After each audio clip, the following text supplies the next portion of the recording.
We're good. All right, thank you. Anytime. I'll shut this door. All righty, guys, welcome in. Appreciate your patience there. And you should be able to hear me. Let me know if you can't for some reason. Sorry about that at the start of the show. I was like, come on, Thor, you forgot the dang wire. One plug. I remembered to plug it into the USB port this time. I just didn't plug it into the actual audio in the control board. So that's on me. Sorry about that. I would say it won't happen again, but, you know, it could. All right, so thank you, Ronald. I appreciate the audio check there. So, yeah, this is the After Schrock. It's going to be a brief one today. My wife's got some stuff going on at the house. She's having some people over, so I will be on kid duty, so I'm going to get prepped up to get all that taken care of.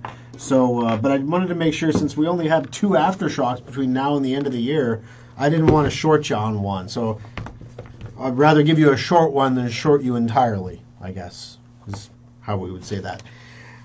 So anyway, it was kind of funny. Yesterday, I don't know what got into me. I just decided, you know what? We have a new front desk in Omaha starting on Wednesday, and I want to make sure that Amy has a nice, clean start. Like, one of the things the front desk does in the service center is make sure that everything stays clean.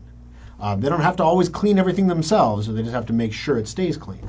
And we haven't had a front desk in Omaha now for like a month. And so, you know, the guys keep up on it a little bit, but it hasn't been like cleaned, if you know what I mean.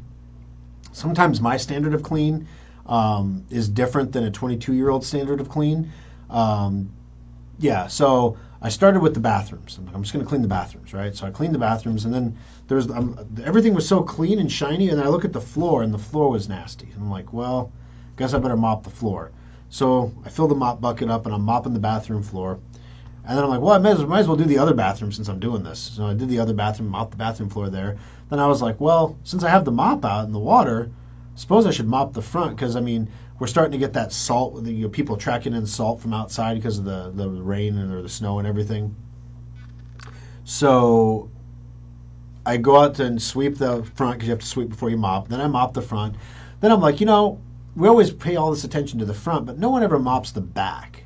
You know, I'm sure the back needs to be mopped at this point. So, yep. So I sweep the whole back, and then I'm mopping the back, and I'm done. And I get it all cleaned up and put away, and put the mop away, and dump the mop, rinse the mop bucket out, and get it all put away. And I realize, ow, like, when did I become the guy that mopping a 3,000 square foot service center makes me hurt? Like, my feet hurt, my hips hurt, my lower back hurt.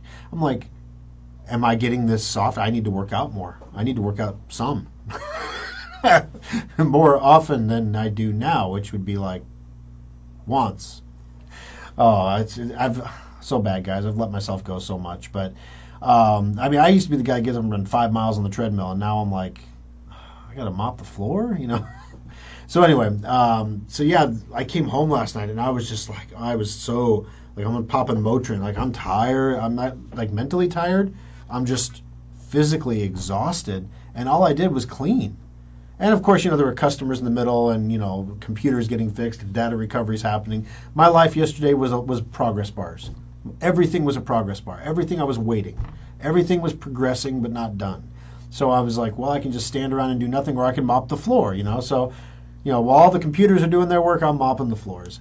And customers are coming in, they're like, wow, Thor, you do it all. And I'm like, you know, I guess I never thought, like, maybe people shouldn't see me mopping my own floor. I guess it'd be like a status thing, I guess. I don't know, but it needed to be done, and Dawson was busy doing other things for customers, and I'm standing around watching progress bars. I have nothing else to do, so I can mop the floor. You know, it's not a big deal. Another customer comes in, it smells so clean in here. Like, that's the smell of bleach, my friend. I can still smell it on my fingers, like, from that Clorox cleaner from the bathroom. So anyway, so I'll have you know, if you have to use the restroom in the Omaha Service Center, it is very clean right now. All right, let's see who's listening here. Ronald's here, good to have you. Mary, Aaron, good to have you. Mark is here.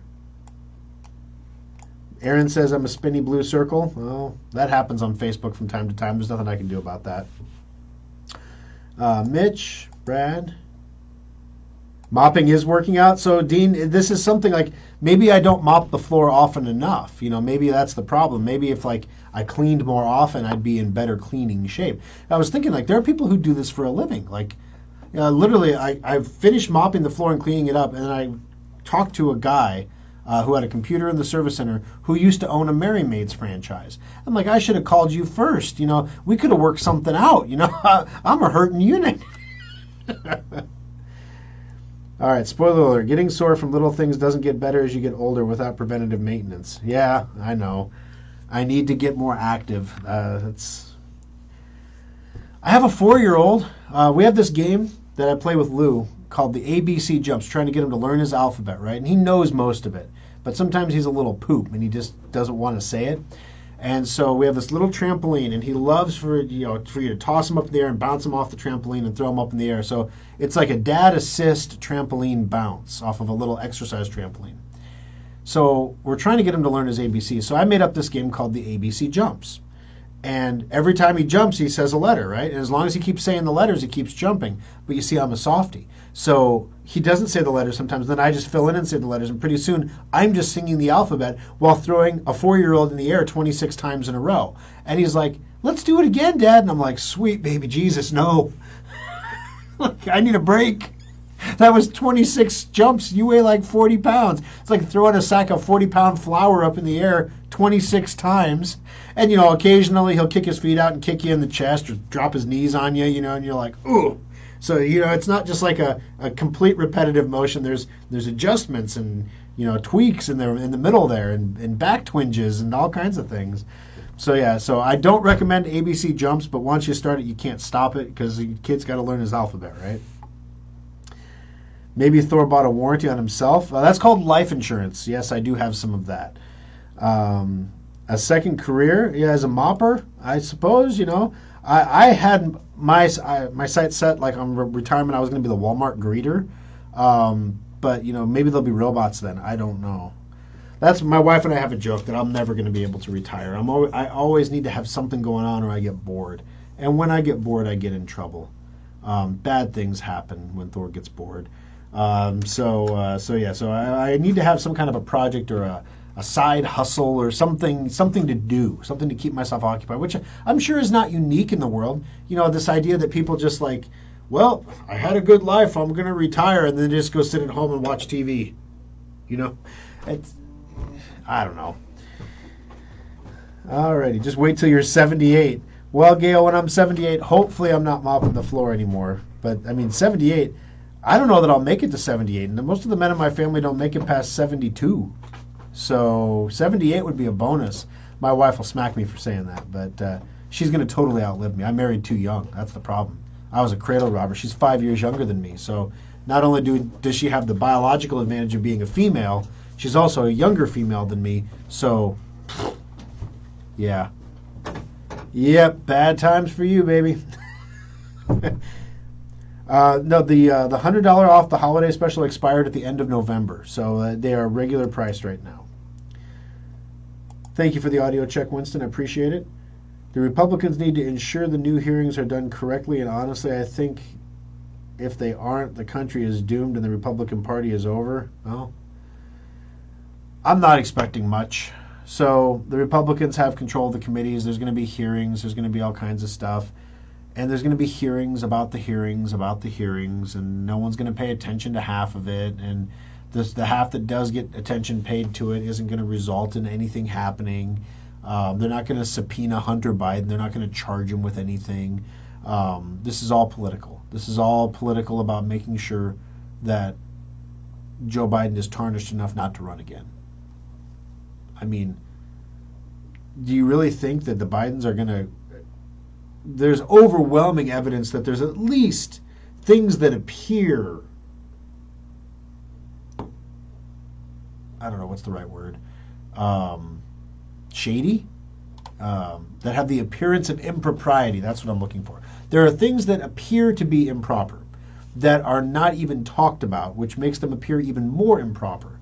So now we're at least going to talk about the things, and we'll all know how improper the things are that happened. But nothing is going to happen about it. Now, if the shoe was on the other foot and it was a Republican doing it, regardless of who the Republican was, there would be public outrage and outcry and everything else. But because the Republicans can't organize a dog show, they're gonna go off in a million directions. The party has no direction. It has no leadership. There's an argument over who's going to lead the party going forward. And if you believe that no matter who wins the leadership vote, that the party is going to turn around and get behind whoever the leader is, get another thing coming. It's just, this party doesn't know who it is or what it is anymore. And the Democrats, they don't know who they are or what they are either, but they all agree that they're the same thing. Whatever that thing is, they're the same thing. Except for maybe Kirsten Sinema, who waited until after, she knew that Herschel Walker was going to lose the election to give up her Senate seat and become an independent rather than a Democrat. So the Democrats still have the majority in the Senate. She didn't give away the majority, but now she can stand on principle now that there's no consequence to standing on principle. So, yay. Yay, Kirsten. Elon did more for us than the GOP has done in 20 years. Brad, the thing is, everybody knew what Twitter was doing the whole time. There was never a doubt as to that Twitter was spiking news, that Twitter was banning people with political bias. People on the left didn't want to say it out loud because, they were the recipients of those bans. They were the beneficiaries of that. People on the right, like me, I left Twitter. I still don't have a Twitter account. Now, it was a huge loss for Twitter because I don't think I've tweeted since 2008. But I closed my account. Like I went through the process. There was a procedure to close your Twitter account. And that was the only message that I could send was, I will not engage with you. And there's a consequence of that. Like if I'm reading a news story and there's a tweet embedded in the story and I want to see that content, if I tap on it, half the time it says Twitter is better on the app. Install the app. And I'm like, no, I uninstalled the app. You don't even get the telemetric data from where my phone is at and what it's doing. You don't get anything from me, Twitter. And I still haven't gone back to Twitter because, number one, I don't tweet that often. I have a hard enough time keeping the Facebook feed up to date. I don't need another social media outlet to take into consideration. Number two, maybe when I'm retired, I'll take up on Twitter. But number two, I don't see how it adds anything to my life right now. I just don't. So maybe Elon's going to take it in a great direction. Maybe I should support that by opening my Twitter account up and not tweeting. I don't know. But long story short, the stuff that Elon is exposing now is just the nuts and bolts of how it happened and who was responsible for making it happen. And there are important lessons that will be learned through these documents about who and what and why. We're finding out who the individual people were who were responsible for, banning certain individuals, or how the internal structure worked, where there was an internal structure that was allowed to police content, and anybody who rose above that, like a president or Elton John or somebody like that was like a big person on Twitter, they were the purview of 5 people that made that decision as a group without the benefit of any ticket. So there wasn't like a ticket was opened. It was all verbal, like we need to review Donald Trump's account to see if we're going to ban him. No ticket was opened, no records were made, decisions were just made and executed. And therefore it's hard to track. So it's really interesting to see what's happening with Twitter and the role that the government played. But I think what's going to end up happening here is we're seeing the conclusion of an era where the government used social media to censor speech with willing participants, social media companies being willing participants. Well, guess what? I think we're seeing the end of that era now.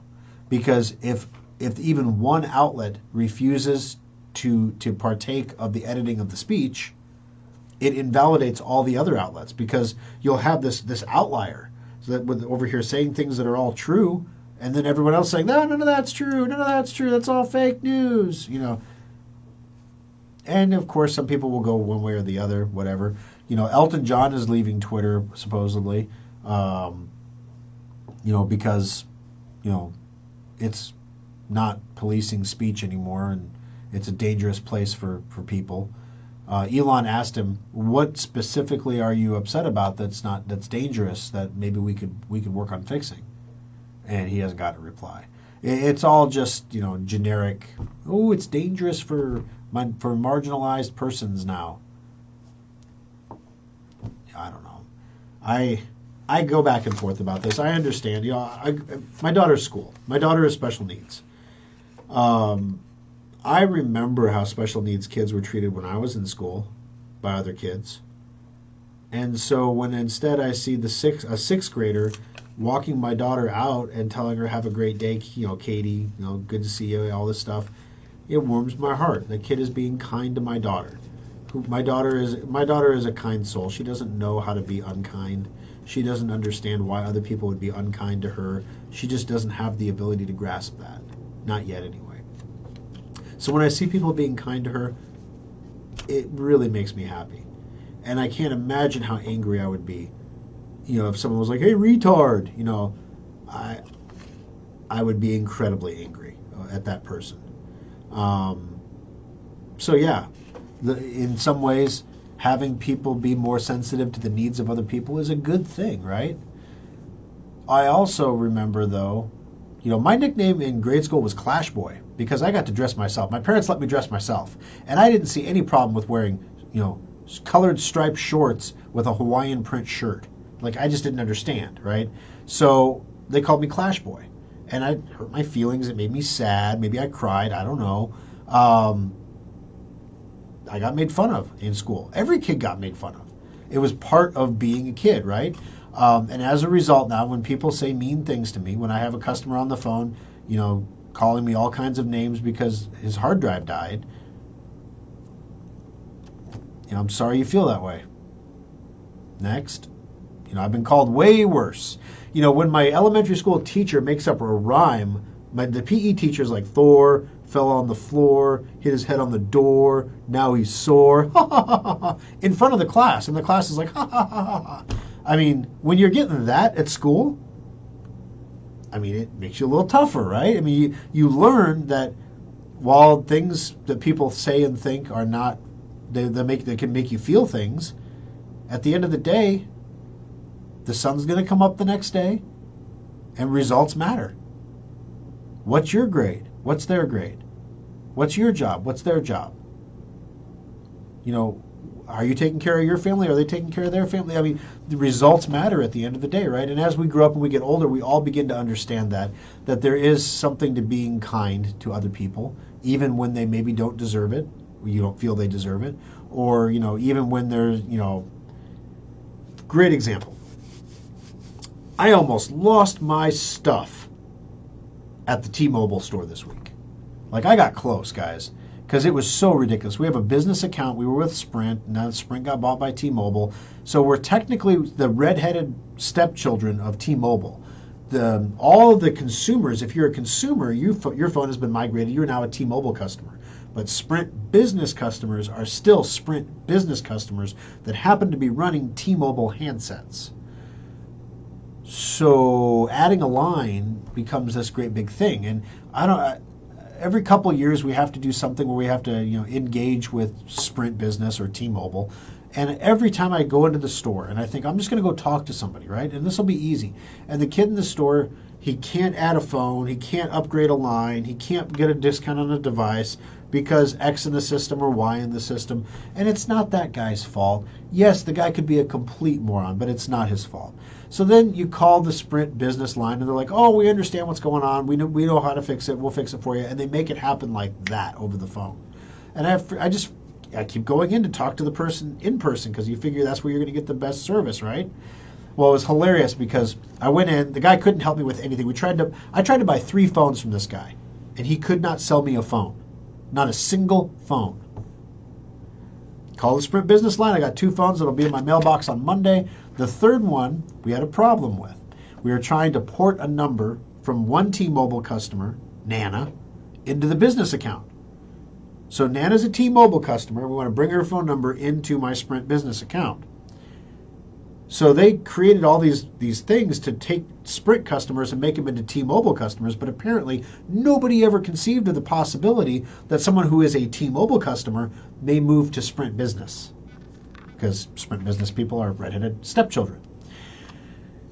So they can't do it. So we get on the phone with this guy. I don't know if it was where he was from, but he was somewhere in the U.S. His name was Mo. He was amazing. He was great. He kept putting me on hold. He kept coming back every 2 minutes saying, "I'm so sorry for the hold. I was still working on it. I think I've got this figured out. I'm escalating to this team." He kept me informed the whole time. Great service. Well, eventually, everything he tried failed, and so he had to call another department for help. So he called the port department at Sprint, and they transferred it to some guy in India, right?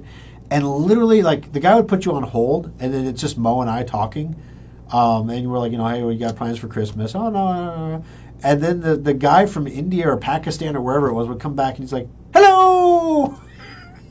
I started calling him the Christmas elf because he would startle you. Like, he'd pop up like, hello! And you're like, ah! Oh, shoot, you scared me, Christmas elf. And so, literally, but the thing is, I guess while Mo and I were talking when we were on hold, I think we were just on mute. So he could hear what we were saying. So I don't know if you have a Muslim guy and you call him a Christmas elf, if that's like a big insult or what. But he comes back on the line, and we've been on hold for like 26 minutes, okay? He comes back on the line and he says, I have wonderful news for you. I have the answer to all of your problems. You know how sometimes when people from a foreign country engage with you on a support line, they are overly energetic and overly optimistic. I have the answer to all of your problems. We know exactly what we need to do. The answer to your problem to get your phone number ported over is you must call the porting department and they will port it for you.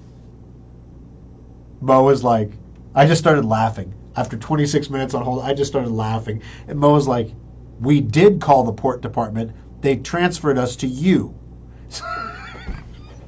So maybe I shouldn't have called him a Christmas elf. I don't know. But we still don't have it ported. He's going to call us back when he thinks he knows why it's not working. But apparently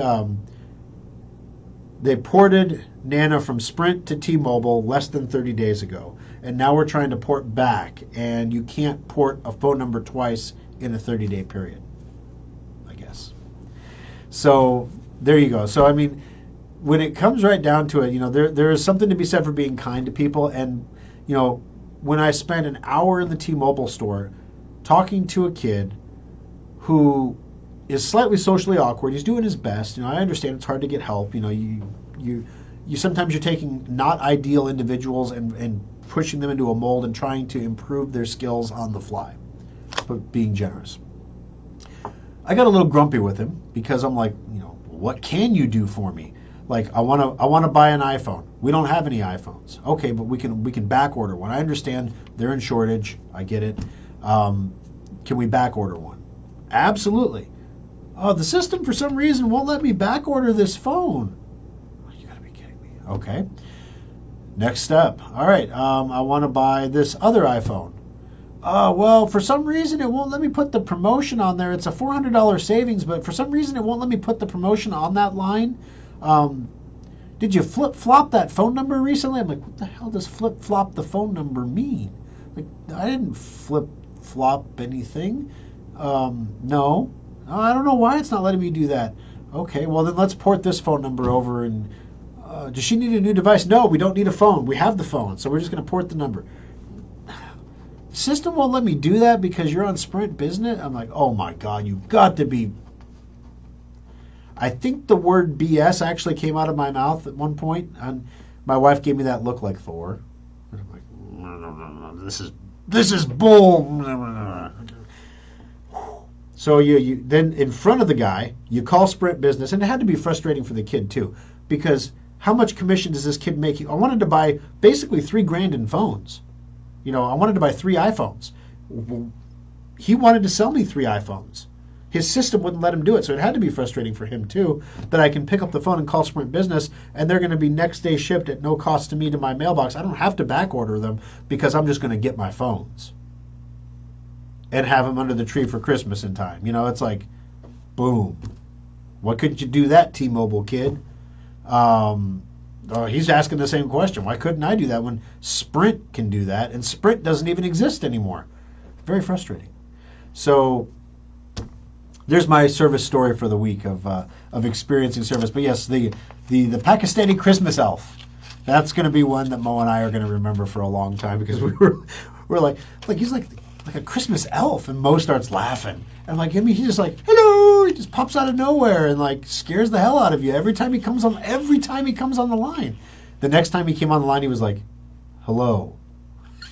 That's why we think he was listening in, because he was not energetic, but he had all the answers. All we have to do is call the port department that we called that transferred us to you, guy. Merry Christmas, Oh, goodness.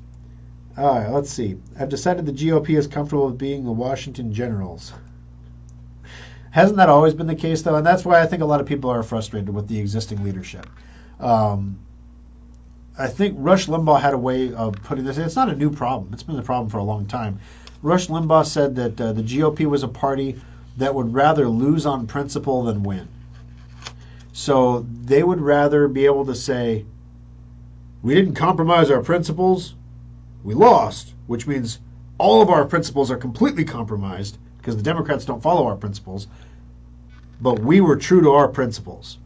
And Rush's point was, sometimes like what Reagan would say is, if I can get half of what I want, that's better than getting none of what I want, so can I get half, please? Where, you've got,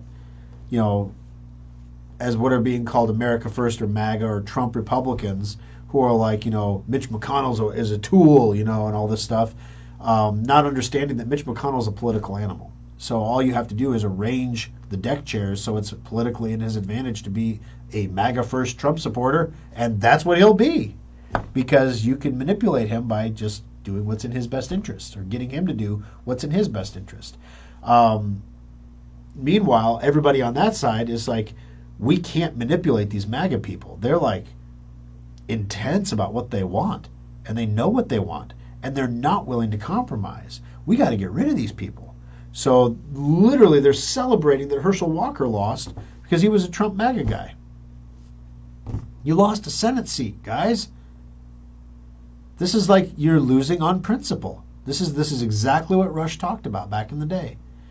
And it's frustrating because, when you identify with a team, if you're a Vikings fan, you're like, it's been a long time since we've been to the Super Bowl. Make it to the playoffs every year, guys. And every year we lose in the first round. Every year.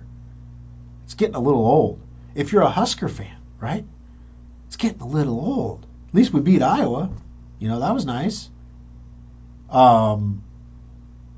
When you identify with a team and your team continually loses, even if they do so with style, you're just a stylish loser. And that's the way a lot of Republicans feel. It's like you got the Tea Party together, and then the IRS came after them. Then you've got, so then that kind of faded out. And then you had the, America First come along, and Trump won an election that he wasn't supposed to win. And every Democrat claimed election fraud. Russia manipulated our election. It was all, this election is not legitimate. He's not a legitimate president. Then it happens to Biden, and the Republicans come out and say the same thing, and there are still people in prison over it.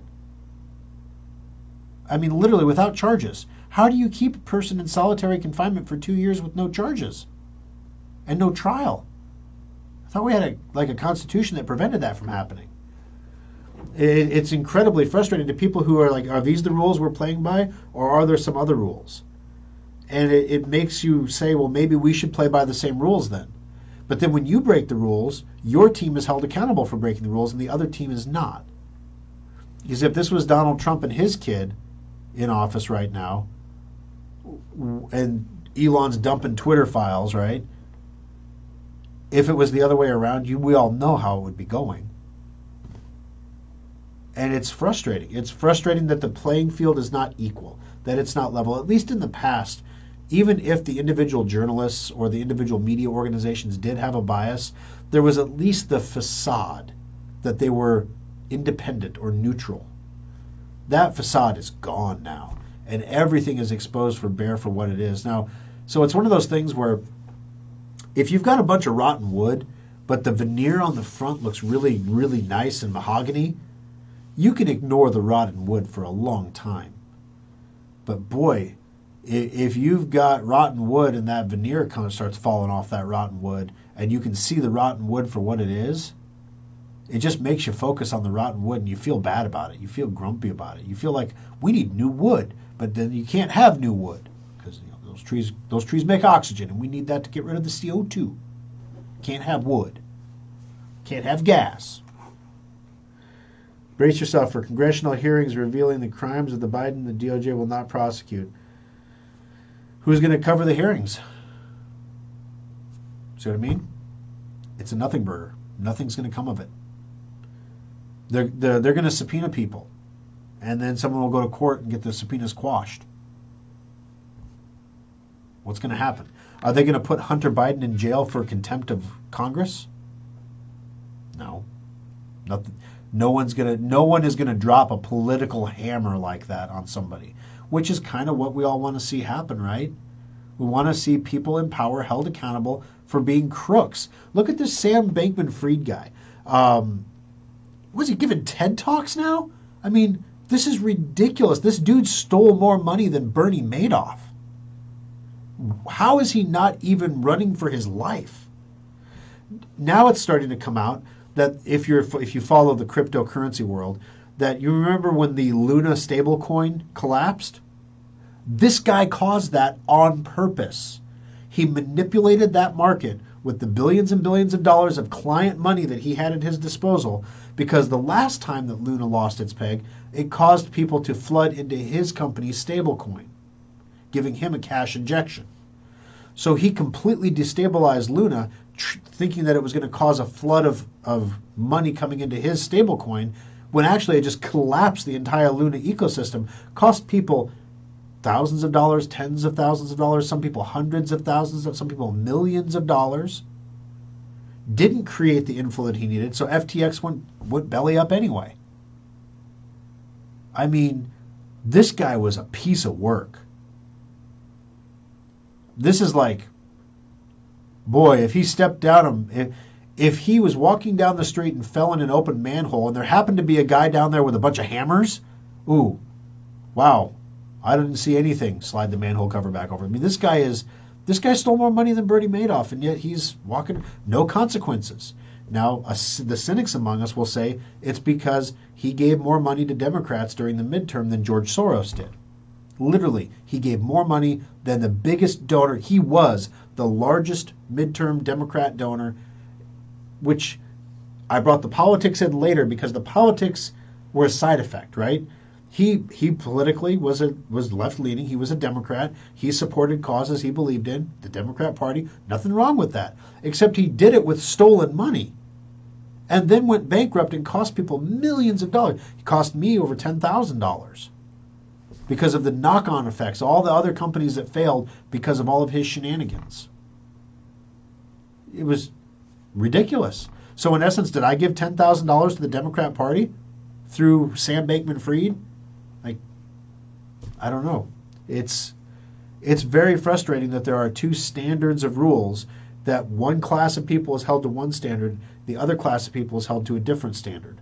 How long does it take for the victimized class to decide being victimized isn't fun, I just want to be part of the cool kids, and just switch their alliances, their allegiances, because that's what makes sense? This is what happens in South American countries. This is why Alfonso, my web guy, he will never talk about politics, because he has very strong political views, but he will never talk about them, because he was brought up, if you talk about politics, eventually somebody you talk about will be in power. And if you said something bad about them, it will come back and you will pay a consequence. That's the system that we're moving toward in America now. It's like a soft authoritarianism. And it's really frustrating. It's really frustrating because you feel helpless. You feel like there's nothing you can do about it aside from, I'll take care of myself. I'm going to take care of my family. I'm going to take care of my business. I'm going to take care of my community. And then outside of that, things get a little wishy-washy. Like your influence as an individual, you almost have to band together into smaller groups. But then the smaller groups are there's larger groups, and it gets to be really complicated. So it's sometimes nice to pull back and say, I'm just going to take care of myself.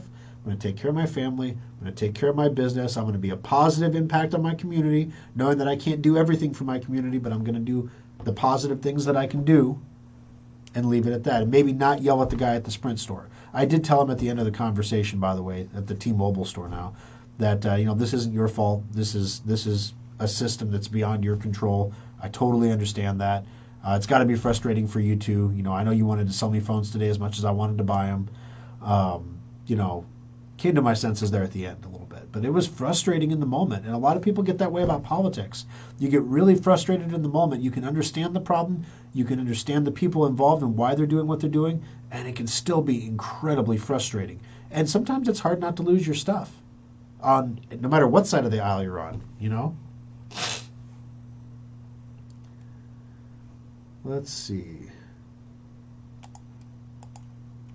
Good morning from Seattle. Good morning, Bob. Okay, let's see. Ron asked, has Seattle gotten as bad as some people say? And let's see if Bob answered that. I think he was asking you, Bob, if Seattle was bad. Oh, let's see. Brad, I've decided the GOP is comfortable being the Washington Generals. Yeah, that's pretty funny. Democrats control the media. That's why it's difficult for people to get behind Republicans. Well, part of that is true, of course. It's less true today than it was, a year ago. But, all it takes is for Google or Apple to ban Twitter and right back to where we started, Now, the question is, will they actually do something like that? I don't know that they would. Please give a quick update on crypto and what the immediate long-term future looks like. All right, so quick update. They were in a Santa rally right now, so that it popped up. As soon as I sold my crypto, it went up $1,000 a coin. My Bitcoin did. It's rallying right now. Everything is rallying right now. Consensus is that we're going to see a good end-of-year rally, and then we're going to get kicked squarely in the crotch in January. And going forward into 2023, that the economy is going to start to hit the skids, is what I'm reading. Now, these people aren't Thorstradamus. They don't know what's going to happen for sure. But there's a lot of really wackadoo data that doesn't make sense. So the government has a jobs number that they put out, and then there's the ADP household jobs number. So the government says, look at all these jobs we're creating. The ADP number is down here. So ADP, this is how many people are cutting payrolls with ADP payroll processing, as opposed to how many jobs the government says is being created. So there are some people who believe the government is lying about the number of jobs that are being created, that is not as high as it is, that the government statistics can't be believed. And the reason for that is 2 quarters, 3 quarters later, there's these continual downward revisions. So if they get the numbers wrong in the initial quarter, everybody trades off that number in the market. But then 2 quarters later, they revise it down. Like, oh, it wasn't really as good as we thought. We made a mistake. We didn't carry the 1. This is the real number. So now there's legit data historically. We revised it. But all the trades have already happened like 6 months ago off that data. So you're having right now, the thing that worries me is there's the land of reality that we all live in, and then there's the land of stock market investments. And it is possible that the stock market can be irrational far longer than you can remain liquid with your money. You know what I mean? Right? So sometimes you just have to drink the Kool-Aid and go along with it. But here's the long story short is corporate profits are increasing by 0% right now, probably through 2023 as well. Stocks are trading at an 18 times multiple on a 0% increase in profit. So what does this mean in English? Stocks trade at multiples of earnings. So in other words, if we believe a company is going to earn $1,000 in a year, and we take all their stock and we divide it out to however much per share, the total amount that all the stock is worth could be $18,000, because the $1,000 every year. So if you buy the stock now, you're buying the future earnings forever of this company at $1,000 a year going forward, right? If the going forward earnings goes to 0 or goes negative, the stock multiple is way too high. But the problem is we're coming down from like multiples of 40 and 26. 18 sounds downright reasonable by comparison. But historically, it's not. 12 is much more reasonable. 8 is much more reasonable than 18. So the challenge is, if that multiple has to come down, you're going to see the stock market come down. You're going to see risk assets trade off. Bitcoin, crypto is a risk asset. It's going to trade off. The problem is, if Bitcoin goes much lower, it will be below its cost of generation. In other words, the amount of power, the amount of money you pay for the power to mine the Bitcoin would be higher than the value of the Bitcoin. Therefore, why would anybody mine Bitcoin? Because you'd be mining it at a loss, which means people are going to turn off their equipment. Bitcoin has a mechanism for this. It'll take longer to solve a block. After a 2-week adjustment period, Bitcoin's difficulty will adjust, making it easier to solve the block, which means people will generate more Bitcoin with the same computing power or the same power, which means the cost of generating a Bitcoin will come down and then people will come back in. We're seeing that right now. Last adjustment period, there was a 3% decline in the difficulty. Made it 3% easier to mine Bitcoin over the last 2 weeks.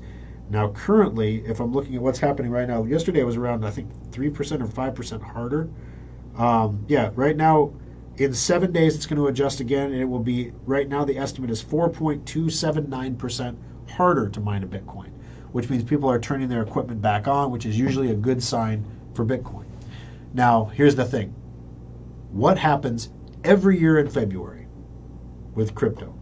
Every year in February. Taxes. People start realizing they have to pay taxes. And they sell their crypto to raise money to pay their taxes. It happens every single year. We see a drop. Look at the charts. Look at the first quarter. Every year it's down. Every year. Now the question is, this year, why did Thor sell all of his Bitcoin? Because the Bitcoin that I bought at a higher price than I just sold it for. So I had a loss, and I wanted to book my loss. So for my taxes, I can deduct that from my taxes. So people are going to have a lot of losses over the last year in crypto. Lots of losses. In fact, if you have any cryptocurrency, you really need to book your losses. You need to harvest those losses because you can get that money back in your taxes, right? So are we going to have the first quarter drop because of taxes? Because people will have losses. They may not owe the kind of money that they normally would owe. So we may see a less intense drop-off. I don't know. But historically, there's always a drop-off, so you're going to have algorithms trading what they believe historically is going to happen again. Okay? Historically speaking, the current drop in Bitcoin price is nowhere near as bad as it has been historically. So from a historical perspective, we should see Bitcoin 5,000 before we hit a bottom. That would be painful, for sure. Bitcoin 10,000, I'm not putting that out of the realm of possibility over the next year. That's why I sold my Bitcoin, because I figure, number one, I can harvest my losses. Number two, if it drops down to $10,000, I can buy all my Bitcoin back, make a tiny little profit, and then have my crypto back. I am, even though I sold my Bitcoin, I am still a believer in the cryptocurrency market. I still hold some cryptocurrency. I just decided it was time to hedge a little bit, harvest some of these losses for taxes, because this year the IRS is warning everybody. If you sold anything on PayPal, if you have an Etsy business, if you did a Venmo or Cash App, you have to report all that income to the IRS. If you did crypto, you have to report that to the IRS. Or we're going to come after you. And they're hiring 80,000 agents so that they can come after you. Don't worry, they're not coming after normal people. They're just coming after big businesses with 80,000 agents. Because, as somebody may have said, may or may not have said at a T-Mobile store this week, that's BS. Yeah. So there's the update, Ronald. Long term, a lot of it, cryptocurrency is the nuclear bunker, right? So should something radical happen in the crypto or in the currency world, so there's been some rumblings. I've been reading some articles about a plan that Russia has to create something called the petrogold dollar. So they want to take oil and gold and link them as two commodities to their currency to create an international means of exchange backed by gold and or oil. Therefore, and why gold or oil? If they do it with oil as well as gold, if they do gold, well, them and China, they'll love that. If they do it with oil as well, the Middle East is on board. And America doesn't like to make oil anymore, so yay. If you look back at the inflationary problems that we've had, literally, if you look at the charts, guys, I mean, this is not a political statement. If you look at the charts, it all started when Nixon took us off the gold standard. Now, that made some huge gains possible in the stock market, but most of them are fake because we've had so much inflation since then that the gains you had. I was talking to somebody who I respect who was like, well, you got to have a little inflation. I'm like, why? Why do you have to have any inflation? Well, then you wouldn't have any growth if you didn't have inflation. Inflation is not growth. Inflation destroys growth. Let me give you an example. You hear a lot about businesses having a tough time in the current economy, the current environment. Nebraska is always kind of milquetoast with its business environment. We're never like exploding higher, and we're usually not in the doldrums. Like even during the financial crisis, it wasn't terrible in Nebraska, right? Let me tell you about Schrock Innovations, a business that I run every day, and I know exactly what goes on in my business. We are even year over year. We are more profitable than we were last year, but we are, from a sales perspective, flat. So that's that in a stock, that's called earnings, right? That's revenue, that's earnings. Or sorry, that's revenue, and earnings is the profitability off of the revenue. So the top line number is a miss because we usually want to be 20% up year over year. So we missed bad. We're 20% below where we wanted to be. Flat year over year in a time when there was at least 11% inflation in the market. So as a result, we actually had a decline in the value of our revenue of 11%. Do you see how that works? Inflation destroys wealth. It doesn't create wealth, ever. Makes the numbers bigger, but our numbers didn't get bigger. Oh, wow. So how are we more profitable then? Well, we basically had the opportunity to provide services that were being vacated by other businesses that can't survive with lower revenues. If your revenues are really small and then the revenues decline on top of that, your business fails. And so we've seen two competitors in town fail. So as those competitors have failed, their customers have come to Schrock, and when they first come into Schrock, they're getting the new customer coupon, so there's zero revenue there, because we're fixing whatever the immediate problem is for free. But then we're introducing them to our ecosystem. We're saying, okay, let's get you into Sophos. Let's get you into Secure Updater. Let's do a safe upgrade and get your Windows up to date. All these things are labor dollars for the most part. They're profitable products to sell, as opposed to computers, which we don't make a lot of money on computers. They make our revenue numbers really big, but we don't make a lot of money on computers. But computers allow us to sell the services that are profitable. So that's the way our business works. People are buying fewer computers this year than they were last year. That's what it comes down to. Corporations who bought big for the pandemic are not buying computers right now. Everybody's riding, corporations are riding what they have through 2025, where they'll have to move at that point.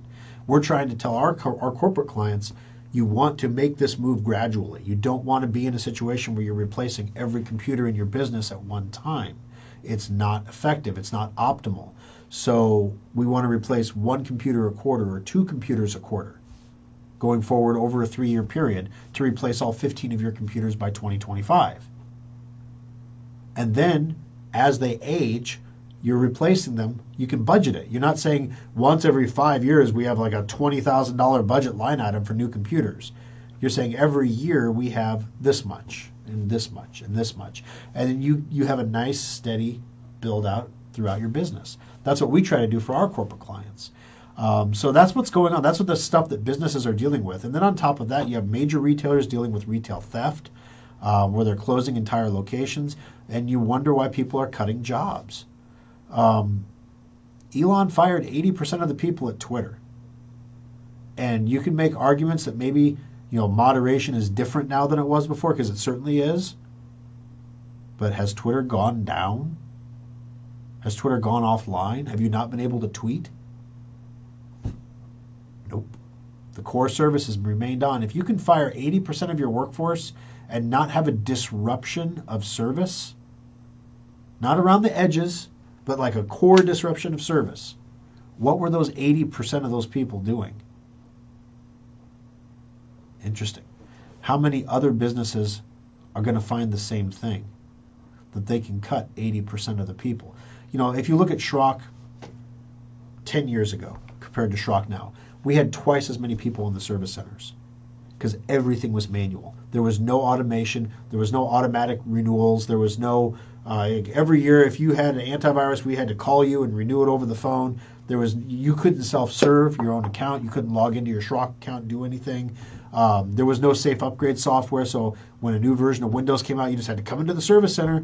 When it was time for maintenance checkup sales, you just had to come into the service center during that time window. There were no certificates. Like, you just had to come in during that time window, so it was a compression of business into these time windows, which required us to have large amounts of staff.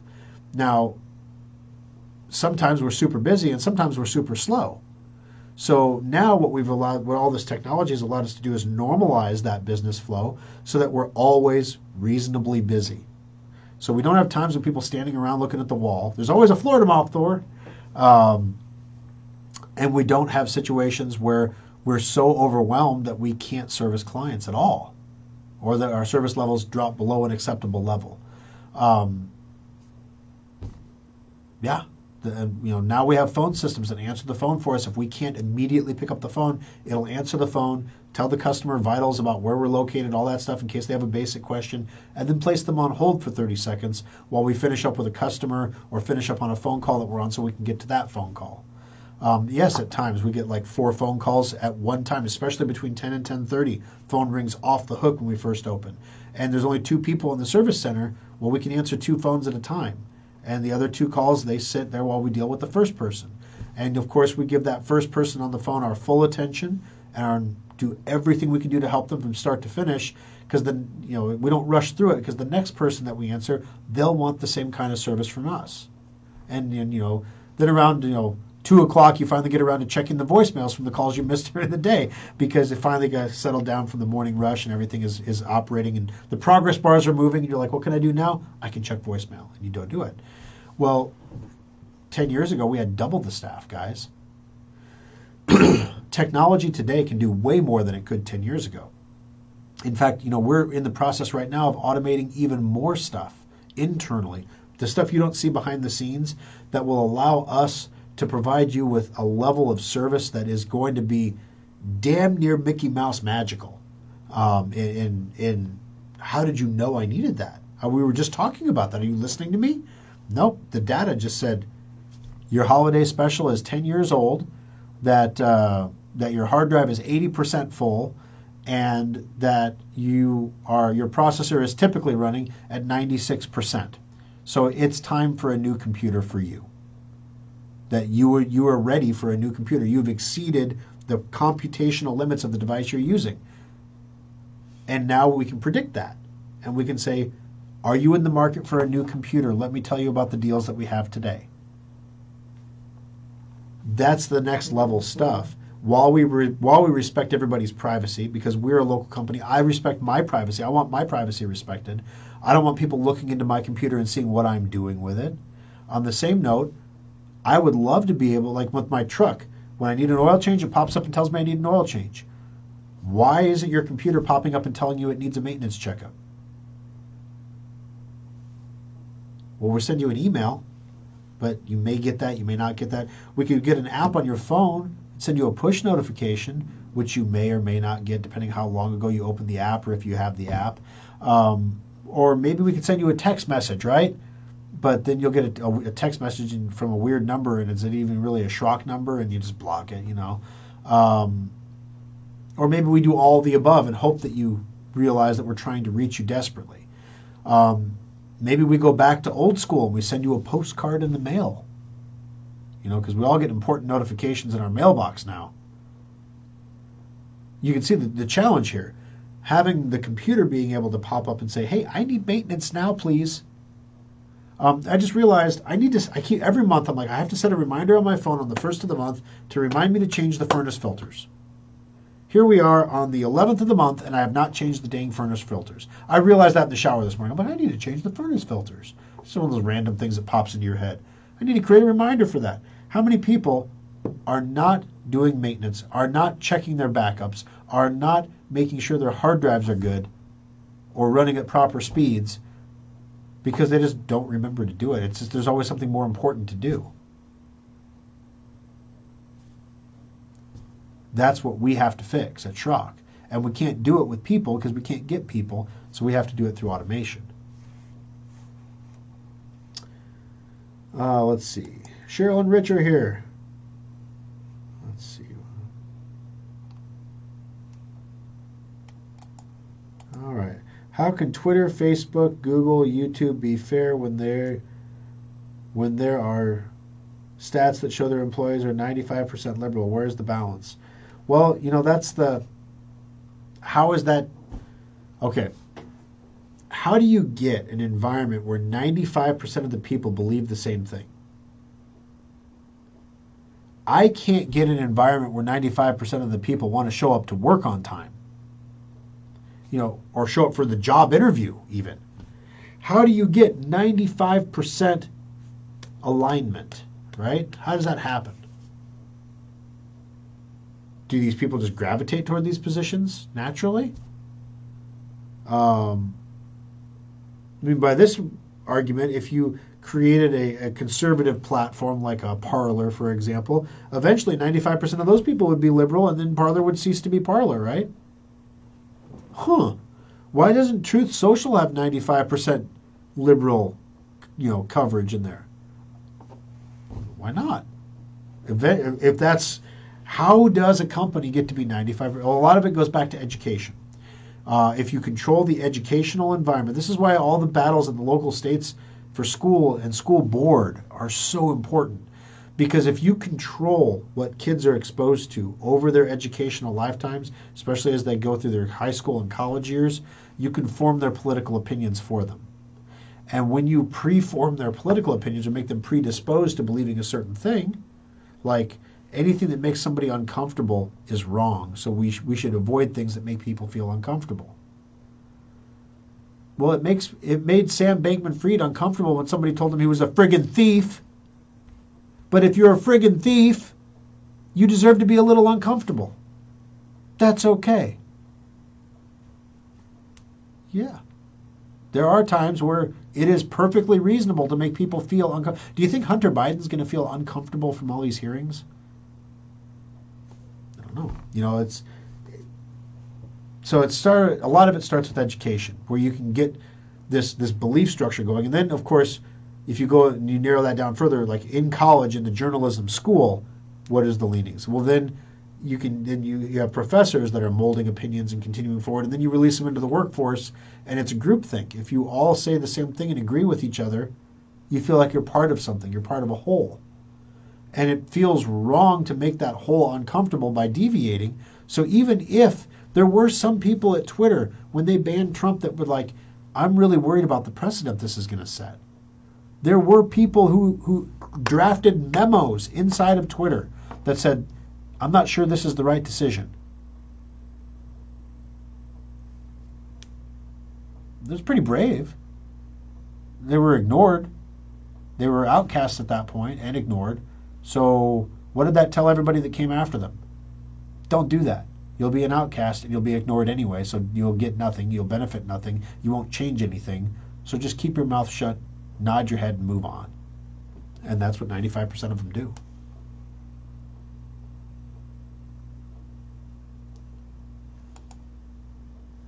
Worst customer service is FedEx. Oh, Ronald, did you have a bad experience?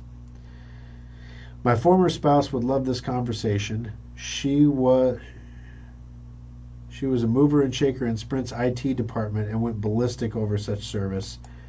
Yeah, the coverage is better now. Sprint's coverage left something to be desired, so the T-Mobile coverage is better, but the service levels, they never integrated Sprint. It's still T-Mobile, and so the objective is to get everybody off of the Sprint plans onto T-Mobile plans. But the Sprint plan that we have is from like the 2G phone era, and literally, it's people look at our plan, they're like, oh, well, I'm sure there's a better plan, and they look at it and they're like, you should never give up this plan. Because literally we can add lines to our account for $25 a line. We use a pool of minutes. There's I think it's 15,000 minutes or something we have in a pool for all the phones, regardless of how many we have. Everything after 7 p.m. and before 7 a.m. is completely free. Everything on the weekend is completely free. Any calls between cell phones are completely free. This was back before everybody had a cell phone. Now everybody has a cell phone. Pretty much every call is cell phone to cell phone, right? So all the calls are free. And the ones once in a while where you have to call like an 800 number or do something, that comes out of your pool of minutes, but that's okay. We'll never go over. What else? Unlimited data. No charge for SMS messages. No data throttling. Yeah, it's a pretty... we pay $300 a month for like 7 phones. It's pretty... This is why Nana wants to be on the plan, you know what I mean? It's pretty impressive. So, no, we're never giving that plan up, but that's a Sprint plan. And they don't want to take it away because taking things from customers makes them angry, especially if you're replacing it with something that's less good or less generous. And I have no doubt eventually that's what's going to happen. But in the meantime, we shall continue. All right, your Lincoln Store updated my PC to Windows 11. Works great. I can't download 22H2. Tried using Windows Update install. It didn't work. They say can't recognize Windows 11 on my PC. Any ideas? All right, so basically there are multiple ways that you can install 22H2. If the Windows Update version isn't working, which happens quite often actually, the next way to do it is if you just Google download Windows 11. It will take you to the Microsoft Media Creation page, and then you will download the Media Creation tool. The Media Creation tool will allow you to either upgrade your existing PC or download the complete files to make a flash drive to upgrade the PC. When you do it through Windows Update, it only downloads the pieces of Windows 11 that it thinks your computer needs, and sometimes it's missing a critical piece. So by downloading all the files to your computer or making a flash drive and doing it that way, you're getting the full installer, because when you have a flash drive, you don't know what pieces you need. So you get all the pieces. That's why our Safe Upgrade software takes so long to download, because we're downloading you all the pieces, not just the pieces that Microsoft thinks you need. Then you install it, and it usually installs fine. So that's the difference. If you brought it into the service center, we're going to use a flash drive. Try doing that at home and see if you have better luck. I think you'll be fine. Seattle's actually getting better, but it needs much more. That's good to hear, Bob. You know, that's the thing. It's like nobody likes to live in filth or abject poverty or crime. Nobody enjoys that. I don't care what your political persuasion is. You want to be able to walk down the street and not get punched, shot, robbed, or forced to step in some other human being's poop. You know, I think we can all agree on that, regardless of our political spectrum. Okay, we can all disagree about why it's happening or how it's happening or what needs to be done about it, but we can all agree that that is less than optimal. Okay? Less than optimal. So, you know, if that's less than optimal, the objective is to change that. So whether you change it by, you know, putting everybody in a shelter, putting everybody in Twitter's headquarters, arresting everyone and throwing them in jail. However, you know, there was a guy near my house. I don't know if it was a guy. It could have been a girl. I don't know. I never saw the person. But 114th and Giles in La Vista, right by Cabela's, they had a shopping cart full of their stuff, and there was trash strewn all around from their activities and eating and drinking and just throwing their stuff on the ground. But literally, it's in the county. So, and it's on an easement. there is no county ordinance that says you cannot occupy an easement. It's not a person's private property because it's an easement. So it's like this window, as long as he stays on this little strip of land and doesn't like do anything to get himself arrested, there isn't anything law enforcement can do. But the guy just kept like, his little encampment just kept growing and growing and growing. And, you know, he would go around and gather stuff all day and then come back at night and put it all there. And it was a horrible place to be. Wind cuts right through there. There's no shelter. You know, from a camping perspective, it's terrible, right? Excuse me. But there's nothing you could do about this. And so the guy is gone now. I don't know what happened eventually. His stuff is all gone. Everything is gone. But we were driving by. Multiple police officers just standing there, their arms crossed, just looking at everything on the ground. Like, they didn't see him throw the litter on the ground. But it doesn't take a rocket scientist to know where all the drink cups are coming from. But the officer didn't see it, so he can't do anything about it. Can't even give him a ticket for littering. Have him not show up for court appearance and get a warrant. You know, I can't even do that. I just have to watch him and wait and see if he breaks any laws, and because he's in this really gray area right now. Now imagine that being like every 10 feet. I mean, how long are you going to put up with that? Even if you're a liberal, how long are you going to put up with that? Do I use Wi-Fi calling to cut down on minutes? Wi-Fi calling makes me laugh because I get charged the same whether I use Wi-Fi calling or cellular. They don't give me a credit for minutes for Wi-Fi calling because my plan existed before Wi-Fi calling ever came out. So they added Wi-Fi calling to my phone, enable it by default, and then don't give me a credit when I'm using my own Wi-Fi equipment to make a phone call. It's hilarious. But because we have such a good plan, I don't complain. Because they'll be like, well, you could switch plans and then you'd get free Wi-Fi calling. What good would that do me? Because I don't need it. I get free calling all the time. In San Francisco, there was a video story about people having to walk through a homeless camp to get their kids to school. Yeah, I could see that being frustrating. I really could. But I guess in summary, guys, we're going to wrap this one up here today. So last call for questions here. But in summary, if any of you are thinking about doing the holiday special, I would seriously encourage you to purchase that like now, especially if it's a laptop, because the challenge we have with laptops is we have a contracted amount we're getting, and they come in slowly because it doesn't do us any good. It helps out our suppliers to be able to send them slowly to us, so that they basically don't have to bulk purchase and then send them all out. There's a shortage of laptops in the world right now, and so when you go out and say I want to buy 150, they're like, you can have 20. And so we say, well, I know I can't have 150 at one time, but can I have 20 every 2 weeks, or 10 a week, or 5 a week? And then the answer is yes. So same thing with the monitors, same thing, especially these Asus monitors with the webcams. We are limited to 5 a week. So before the holiday special, we were buying them week after week after week and just stacking them up in the service center because we could only get 5 a week. We had to get up to 150 monitors, right? Now we're getting down to the brass tacks where we're like, okay, do we order another 5 or do we not? So if you want something before Christmas right now, guys, now is the time to do it.